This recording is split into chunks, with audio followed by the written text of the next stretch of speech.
Como siempre te pido primero el nombre y el cargo como te voy a presentar, por favor, Iván. Ismael Plasencia López, director de la Facultad de Contaduría y Administración UABC y presidente del Colegio Estatal de Economistas de Baja California.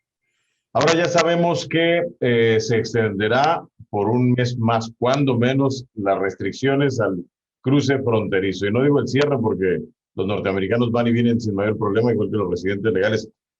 ¿Hasta ahora has podido evaluar el impacto de las restricciones al cruce fronterizo? Bueno, precisamente he estado tratando de cuantificar y es difícil poner un número. Los números, primero que llaman la atención es que antes de que empezara todo este tema de la pandemia, más o menos lo que representaba los cruces fronterizos era alrededor del 40, entre el 40 y 45% de gente que trabajaba en Estados Unidos y vivía acá. Y los otros que cruzábamos éramos los tijuanenses que vivimos y trabajamos acá y que gastaron. Desde que empezó todo este tema de la pandemia, los números han cambiado, yo creo que de manera muy importante. Y ahorita, pues lógicamente los tijuanenses no podemos cruzar Estados Unidos, pero sin embargo las líneas siguen largas, parte porque se hicieron más lentas en el cruce, pero también porque hubo muchas personas, eso verificado con muchos conocidos, amigos, etcétera, y personas de bienes y raíces que se dedican a eso. Atacaron el mercado de aquellos que estaban viviendo en Estados Unidos y que se encarecieron todavía más las rentas, los convencieron de venirse a Tijuana, sobre todo ahorita con el tema de que hay restricción para los tijuanenses, de manera que ahora los números, la inferencia estadística que podemos sacar es que si se abriera la frontera, 6 de cada 10 que cruzaran de Tijuana a San Diego serían de gente que trabaja allá y que está viviendo acá, que es residente de allá, mientras que los tijuanenses que iríamos a gastar allá disminuiría del 55% al 40%. Eso es con respecto a los cruces, que es una dinámica muy interesante y pues se explica cómo se sigue dando todo este tema de las construcciones de viviendas, condominios, etcétera, de muchas personas que se ha encarecido mucho el nivel de vida, todavía más en San Diego, que es una de las 10 ciudades más caras de Estados Unidos y que se seguirá encareciendo. Porque el dato aquí importante es que hay problemas inflacionarios en Estados Unidos y hay problemas inflacionarios en México. Y la principal razón ahorita es que desde que llegó, empezó con Donald Trump, pero ahora que llegó Biden, se sigue inyectando masa monetaria o dinero, que ha llegado a representar hasta el 25% de la masa monetaria. Eso quiere decir, como dicen los economistas, ceteris paribus, que si otras cosas no cambian, esperaríamos que los precios aumentaran en un 25%, pero estos se dan de manera diferenciada. Algunas cosas aumentan poco, algunas cosas mucho, pero por ejemplo lo podemos ver en el precio de los contenedores para las exportaciones. Si alguien quiere traer algún contenedor con mercancía de alguna parte del mundo, esto se ha encarecido en un 70-80%. Las casas se están encareciendo, el acero para la construcción se está encareciendo, los automóviles por la falta de chips se están encareciendo. Entonces, vienen problemas inflacionarios muy fuertes y ahora sí que, como siempre dicen, cuando Estados Unidos estornuda, a México le da pulmonía. ¿Por qué? Porque también a nosotros nos están llegando los dólares a través de remesas, a través de exportaciones del mercado mexicano a Estados Unidos, que sigue creciendo a pesar de la pandemia. Esas son las dinámicas económicas. Y en lo que se refiere a lo regional, pues ahora sí que los negocios de aquí de Tijuana están haciendo su agosto, ¿no? De Tijuana, de Ensenada, de Rosarito, yo creo que incluso también de Mexicali, uno puede ir a los restaurantes y prácticamente es un problema entrar.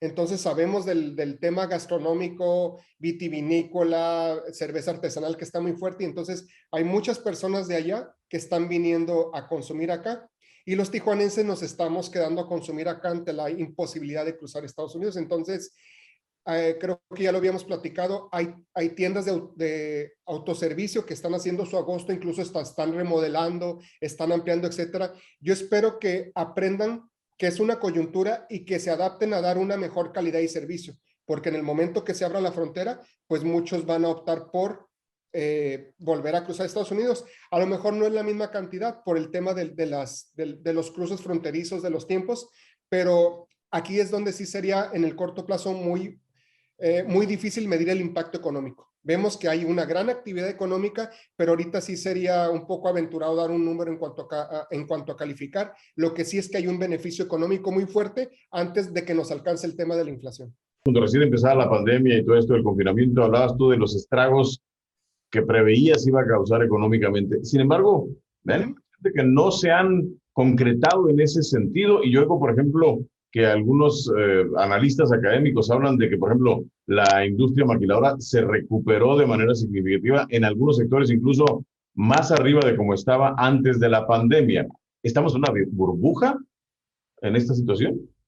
Bueno, se habla de una burbuja que viene desde Estados Unidos, que desde la crisis de 2008 no se ha resuelto en su totalidad. Esta pregunta es muy interesante porque ahorita que están inyectando muchísimo dinero en Estados Unidos, parte de ese dinero está llegando a nosotros, lógicamente por ser uno de los principales socios de Estados Unidos, a través, como te decía, a través de remesas y de exportaciones del mercado mexicano.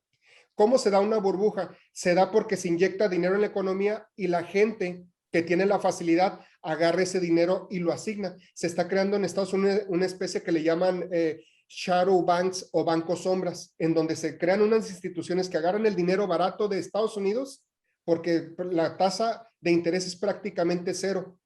Aquí en México también ha bajado mucho la tasa de interés y siempre que sucede esto beneficia a los ricos y perjudica a los pobres. ¿Por qué beneficia a los ricos? Porque los ricos agarran ese dinero para la compra de acciones, para la inversión de activos financieros e incluso para la compra de criptomonedas, mientras que los trabajadores ahorradores que tienen su dinero en el banco, debido a que la tasa de interés es muy pequeña o prácticamente de cero, negativa por debajo de inflación, significa que su ahorro se está haciendo cada vez más pequeño.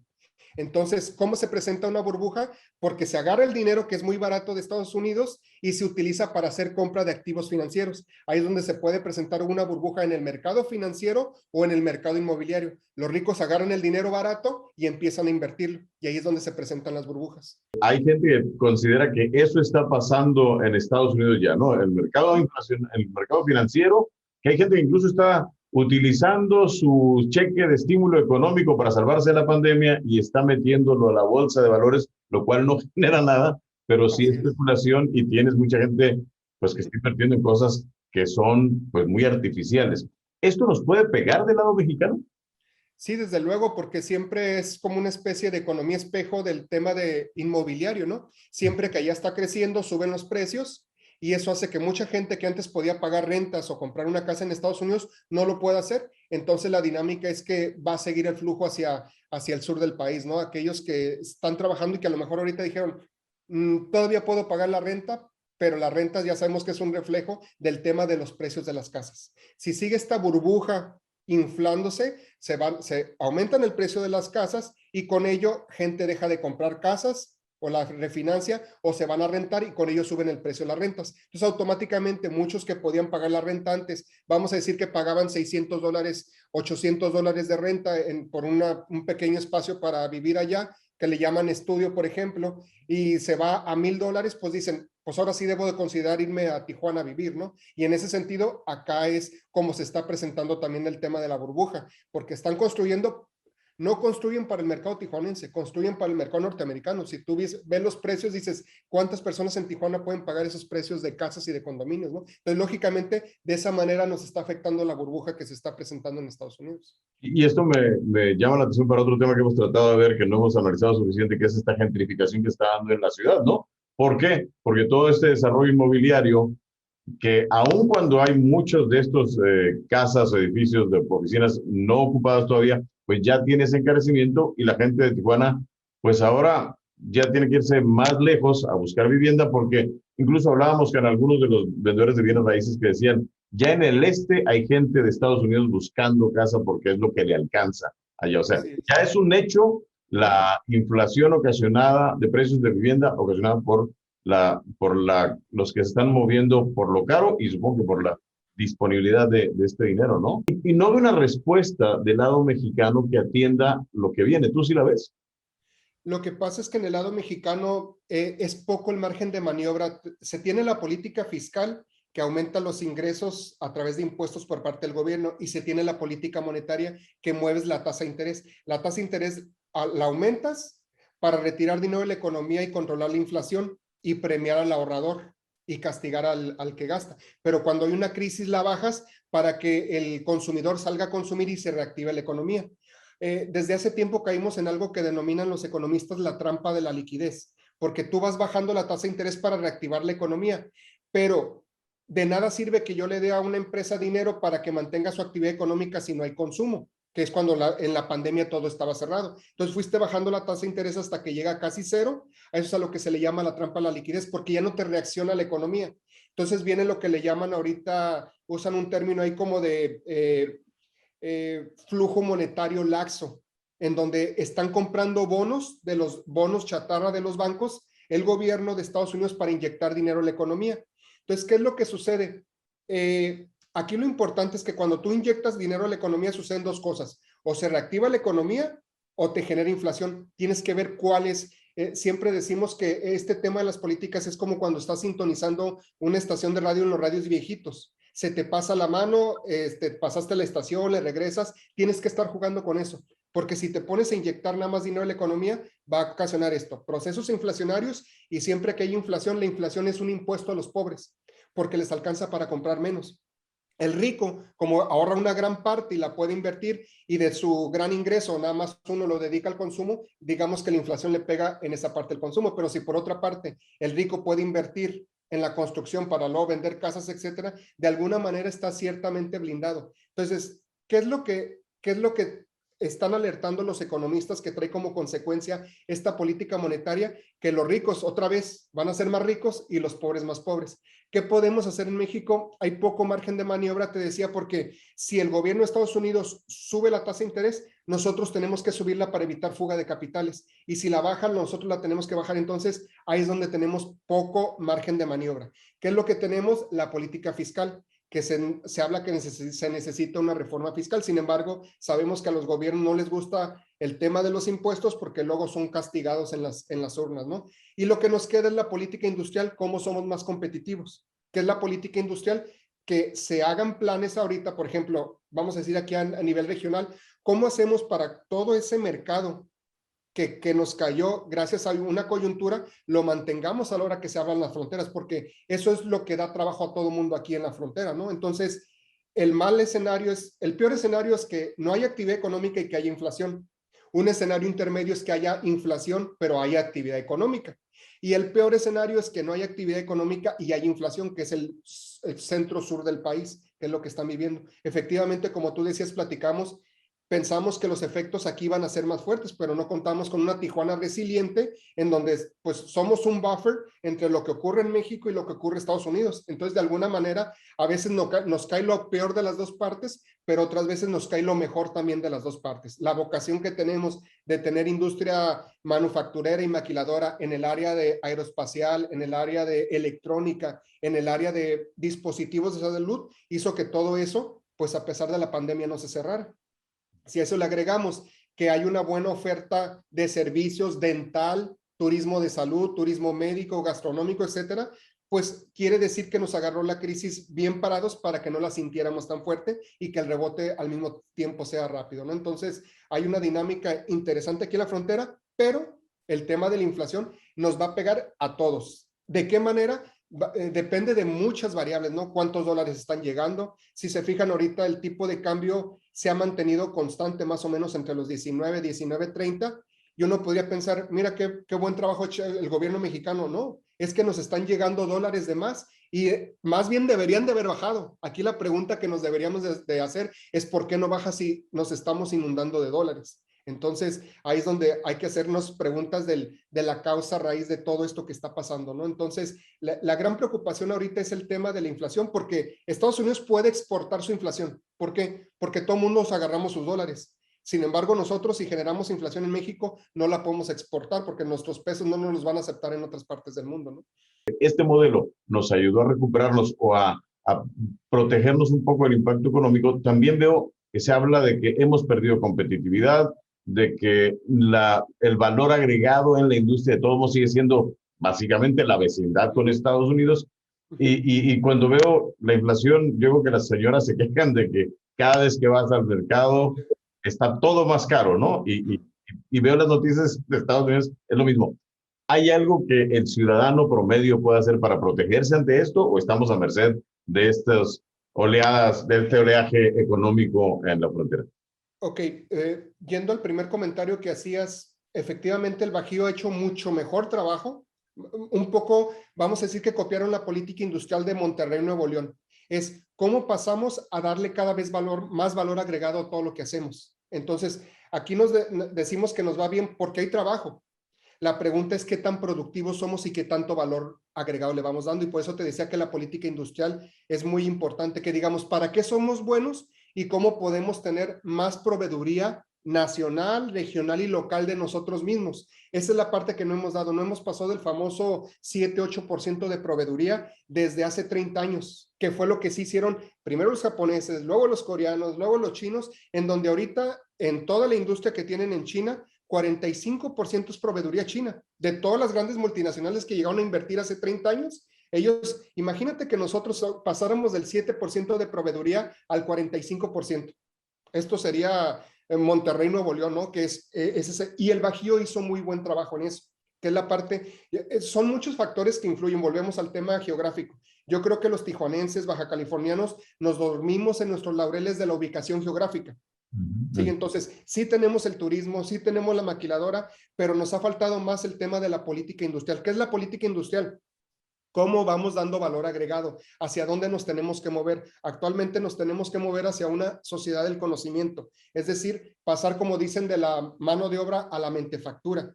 Y eso es lo que hace que los salarios se incrementen. Sí tienes un problema inflacionario, pero si tus salarios se están incrementando, no es tan pesado. ¿Y por qué se incrementan? Porque eres productivo. No se van a incrementar simplemente como en los tiempos en los años 70 y 80, si recuerdas, sube la inflación y vamos a pedir aumento salarial. Aumentan los salarios y luego sube la inflación y es lo que le llaman espiral inflacionaria.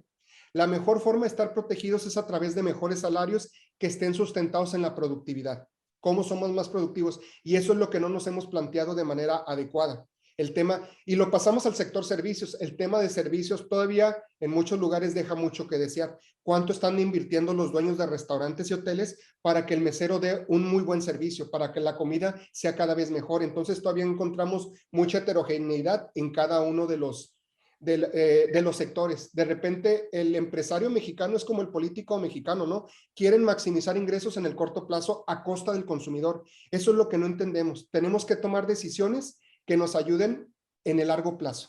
Y en el largo plazo es dar un mejor servicio, un mejor producto y que lo vayamos posicionando en el mercado, ¿no? Entonces, es un tema de largo plazo. Y a tu segunda parte que dices, ¿cómo nos protegemos? Híjole, yo no veo cómo nos protejamos, porque si tengo mi cuenta de ahorros, significa que si esto se mantuviera, vamos a decir que la inflación se ubica al 10%, por ponerla muy moderada. Significa que si yo tengo 100,000 pesos, el siguiente año voy a tener 90,000 pesos en esa cuenta de ahorros. Y el siguiente año voy a tener 81,000 pesos sin hacer nada.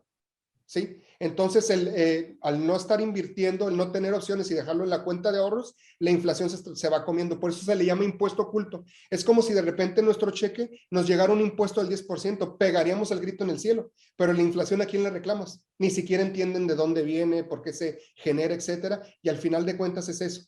¿Sí? Es el gobierno inyecta dinero, ¿en qué lo usaste? Porque los norteamericanos agarran su cheque para ir a comprar bolsas, para ir a comprar bolsas de marca, zapatos, etcétera, y es en lugar de guardarlo para el colegio, para el tema de la educación, etcétera. Entonces, ahí es donde volvemos al tema cultural de la educación, ¿no? El norteamericano es consumista y el mexicano es cortoplacista. Y ahí es donde tenemos un gran problema, a diferencia de cómo sortan la crisis los países asiáticos. ¿Hay algo que pudiéramos hacer desde la sociedad para presionar, para que realmente tuviéramos esta política industrial donde ya deberíamos estar renegando? Porque nos hablan mucho del concepto ese de la sociedad del conocimiento, de la transferencia tecnológica que no ha llegado, pero nos siguen vendiendo esta mercadotecnia de la Tijuana innovadora, por así decirlo, más allá de la marca registrada, donde realmente, pues a lo mejor aguantaba para una Tijuana de hace 20 años o 30 años, ¿no? Pero ya con las características de esta nueva Tijuana, pues no me parece que vaya a alcanzar. ¿Hay algo que los ciudadanos podemos hacer para realmente presionar para que votemos a esas políticas? Yo creo que tenemos que mejorar muchísimo la comunicación entre los ciudadanos, las ONGs, los empresarios y los académicos para ponernos de acuerdo sobre el futuro que queremos como comunidad y como sociedad, así como lo hacen los regios, ven a largo plazo. Porque el tema, yo lo que he notado en mi poca o mucha experiencia que tengo aquí en Tijuana es que siempre nos ponemos a pedirle al gobierno. El gobierno no va a dar resultados, no importa el partido que sea. Entonces, pero si los ciudadanos estamos bien comunicados, el sector académico con el sector empresarial, nos volvemos más exigentes y vamos a hacer que los partidos vayan implementando, ampliando la vara, subiendo la vara. Yo creo que eso es lo que sucede en Nuevo León. En Nuevo León los cambios de partido es, no me diste resultado, vas para afuera rápidamente. ¿Cuánto nos tardamos aquí en reaccionar? 30 años con el PAN. Hicieron algunas cosas bien, otras cosas no tan bien, hasta que terminamos en el sexenio de Kiko, que fue lo peor, y es parte de las consecuencias que tenemos en la actualidad. Ya depende de este gobierno, pero creo que si el empresario y el académico espera que el gobierno le responda, yo lo veo muy difícil. Es el empresario y el académico se tienen que poner de acuerdo, tienen que manejar un mismo lenguaje, tenemos que preocuparnos por dónde van a trabajar nuestros profesionistas. Y nuestros profesionistas van a tener trabajo con una ciudad dinámica, una ciudad que tenga políticas de desarrollo industrial. Y el hablar de la industria es tanto de la industria como de los servicios. Tenemos en Tijuana una vocación muy importante de servicios médicos, turismo, etcétera, que ha ido mejorando también, hay que reconocerlo, pero tenemos que estar conscientes de la competencia es muy fuerte con otras regiones del mundo y otras regiones de México. Entonces, yo creo que lo más importante es que nos pusiéramos de acuerdo el sector social, que incluye empresarios académicos, para entre todos exigirles al próximo gobierno, ¿no? Decirles, mira, este es a donde quiere llegar Baja California o Tijuana, la pregunta es si tú eres el líder político que nos va que nos va a poner en ese punto.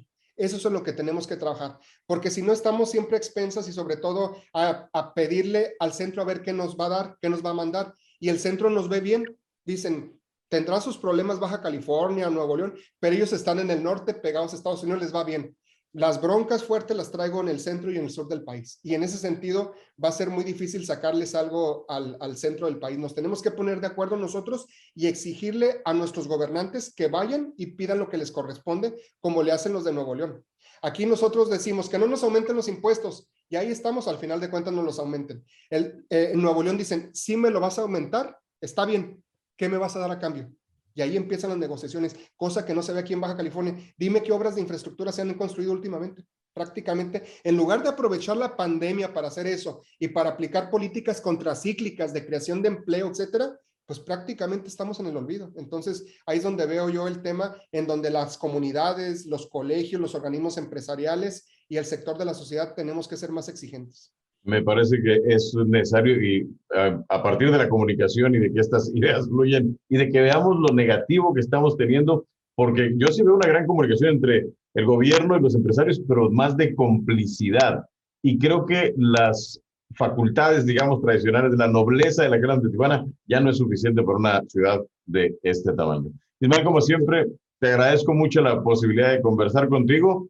Muchas gracias, Vicente. Creo que nos está yendo bien a pesar de la crisis, pero hay que tener conciencia de que hay sectores a los que nos va bien y hay sectores a los que les está yendo muy mal. Entonces es muy importante que a los que nos está yendo bien no nos olvidemos de los que les está yendo mal, porque es una comunidad en la que estamos, la comunidad mexicana, que siempre se habla que es un país de dos Méxicos, el norte y el sur, y entonces también tenemos que evitar que este tipo de cosas pasen en Baja California y en Tijuana, donde se están haciendo cinturones de pobreza importantes que pueden traer problemas.